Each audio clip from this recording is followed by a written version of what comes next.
Trigger warning: child abandonment, verbal abuse, mentions of abuse and addiction, infidelity.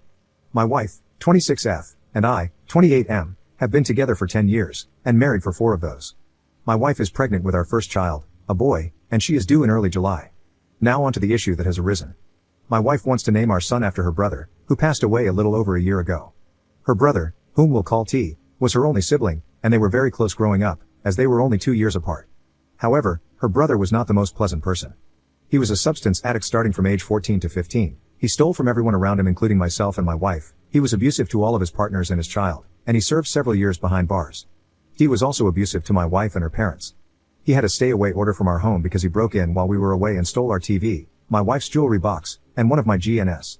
T passed away last year in April from a substance overdose, and it deeply affected my wife. It was her first major loss she has suffered, and she still attends therapy to help cope. When we found out we were having a boy, she immediately wanted the name to be T's name. I heavily disagreed, and I have offered many replacements, other family names like her father or grandfather's, but she will not budge. She wants our son to have the exact same name as her brother, first and middle. She has even gone as far as to say that if we name him something else, she will have it changed, or only call him by T. My final straw was when my wife ordered a blanket with T's name sewn into it for our son. I blew up and told her I was not naming our child after a substance addict who took advantage of everyone around him. My wife blew up at me, she screamed at me to leave, threatened to call the police if I didn't, and called me a piece of crap for talking about her late brother like he was trash. I did leave. I told her I would attempt to speak to her again about this once we had both calmed down, and I apologized for speaking about T in a negative way. I'm getting calls nonstop from her family, calling me names for speaking about T and not wanting to honor him by naming our son after him.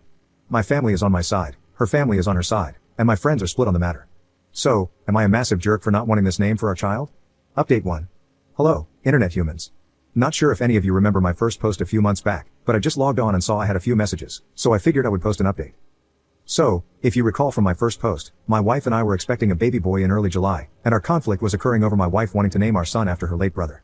We got into a huge fight, some names were called, and threats were made, which led me to this subreddit to ask for advice and opinions from internet strangers. Well, a week after the post, I sat down with my wife, and we had a very long and difficult conversation. She broke down and admitted she was struggling more than she let on with the loss of her brother, and she told me she felt uncomfortable talking to me about it due to my feelings towards him and how he lived his life.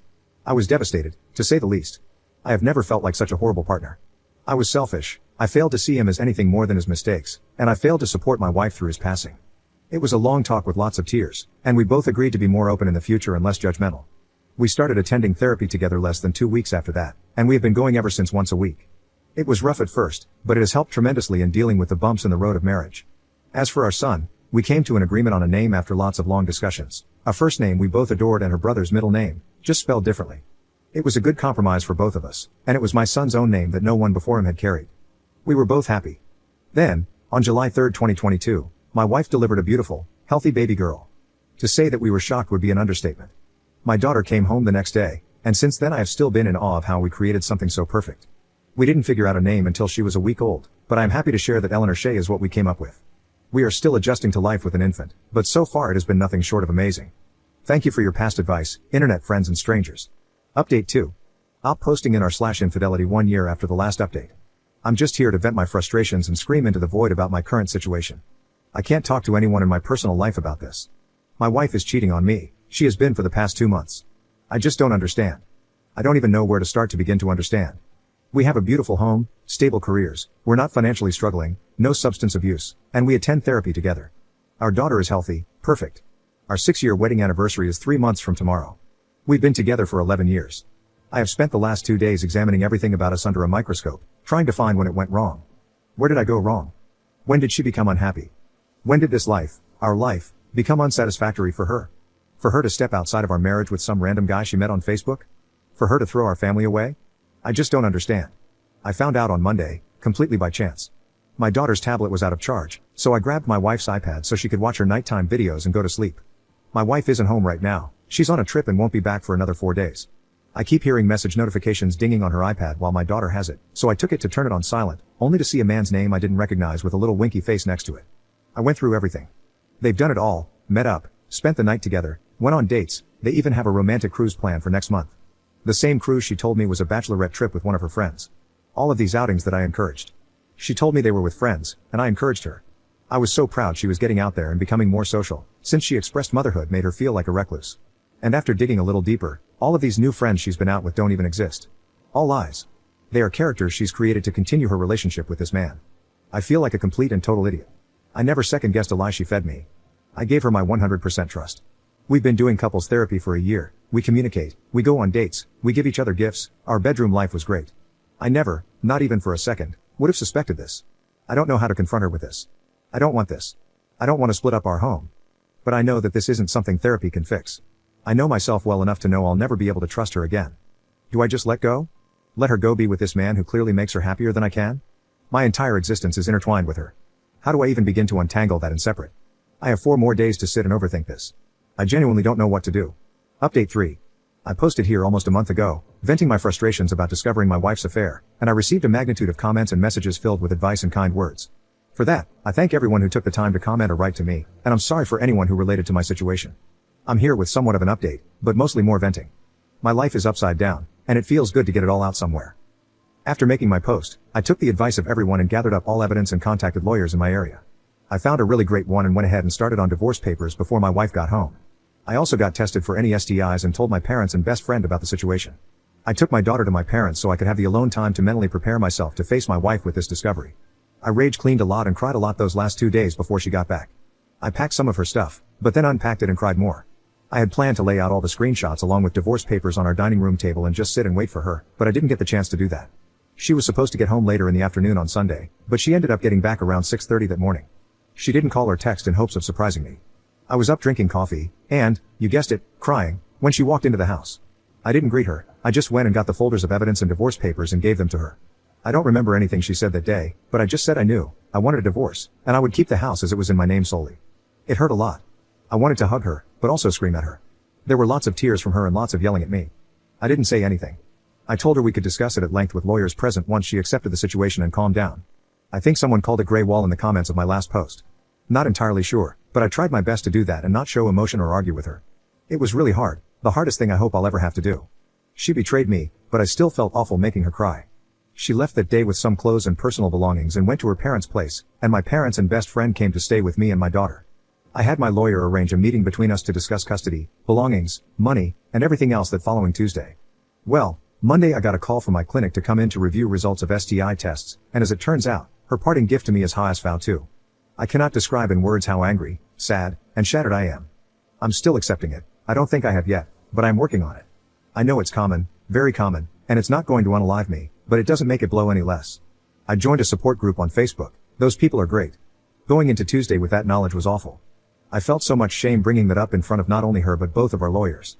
I knew if I tried to discuss it with her privately, it wouldn't go well, not with the amount of anger and sadness I had in my system. She never apologized, she was a different person that day. I felt like I was looking into the eyes of a complete stranger, no emotion whatsoever. Divorce-wise, everything is cut and dry. We separated finances, the house is mine, we are just waiting the 90 days for it to finalize. There were no objections on her end but one, she wants to terminate her parental rights over our daughter. She doesn't want her anymore. Our daughter, our baby. I was f-king blindsided. I'm still blindsided. My daughter is 1, but she loves her mama. Mama was her first word. She's only 1. It's been 3 weeks, and the pain I have felt, the pain for my daughter, for my family, has been indescribable. I don't know who she is anymore. I don't know what changed or when it changed, but it terrifies me. I feel like my entire life was pulled out from under me. I haven't talked to her, her lawyer's advice and my own fear of what I would say. She hasn't seen our daughter, she told me that day she didn't want to. She didn't want any pictures from our home, any memories. Just her clothes and electronics. I don't understand any of it, and I don't think I ever will. We have to go to court for her petition to terminate rights, and I don't want to look at her. I just can't accept this as reality right now, not after everything. I'm trying as hard as I possibly can to keep a positive outlook on everything and be strong for my family and my baby, but this has been so hard. I hope a year from now I can look back and say I survived that, but right now it feels impossible to even see next week. I'm not suicidal, so don't take it as that. I'm just emotionally, mentally, and physically demolished. Absolutely demolished. Update 4. Hi there, to anyone who has messaged me and to all the people who have left loads of comments regarding my past venting on this account, apologies first off. I genuinely kinda forgot I had it. I'm not much of a Reddit guy, but I've been getting into TikTok lately and saw a video about a super depressing Reddit story, which reminded me of my own super depressing Reddit story lol.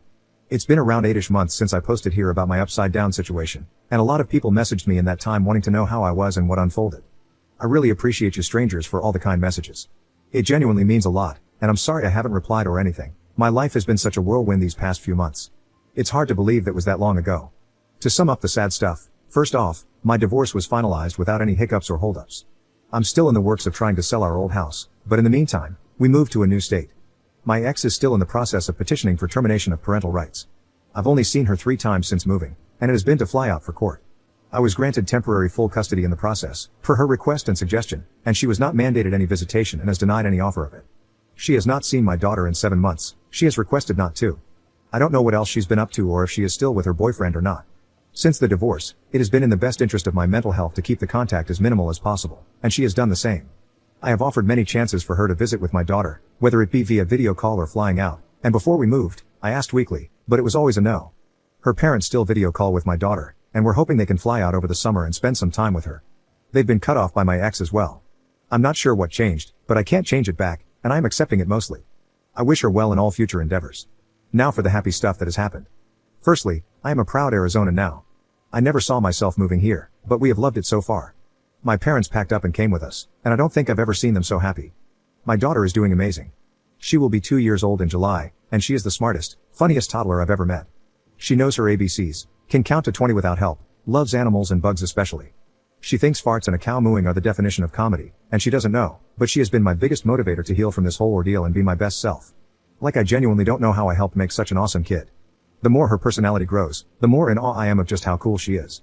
I could talk for days about her, so I'll cap it here before this ends up being a Harry Potter length post lol. As for myself, I'm in therapy and have been throughout these 8 months, and I'm in a much better headspace. I'm working on getting back on top of my health as I did put on about 30 stress pounds. I'll get there eventually, but I'm not sweating it too much. I have not dated or tried to, I don't think I will anytime soon. I've adjusted to being a single parent pretty okay for the most part. I credit that to my family and friends more than anything because they have been a huge support system throughout this. There are still really hard moments that have happened, and I know there are more to come, but I will roll with it just as I have this and hope to come out on top. This is not the end of the world for me even if it feels or felt like it in the moment. The sun will rise tomorrow, birds will chirp, and all will be well. Thanks to my therapist for that, those 2 sentences have helped me immensely. Sorry this ended up being so long, I should really pick up journaling. Maybe a blog or something lol. But thank you again to everyone who took the time to give me advice in the hardest time of my life, and thanks again if you read this. I genuinely appreciate it.